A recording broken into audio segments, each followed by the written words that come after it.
তাদের এই চারটার সঙ্গে সংশ্লিষ্ট আরো কয়েকটা হইতে পারে, কিন্তু কোনোটাই চারটার সঙ্গে সাংঘর্ষিক হবে না। যদি করে তারা করতে পারে, আজকে তাদের ক্ষমতা আছে।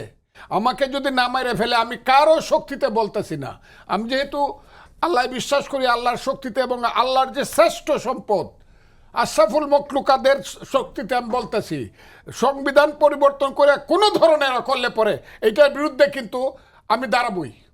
আমি কথাটা খুব কয়ে দিলাম, ক্লিয়ার।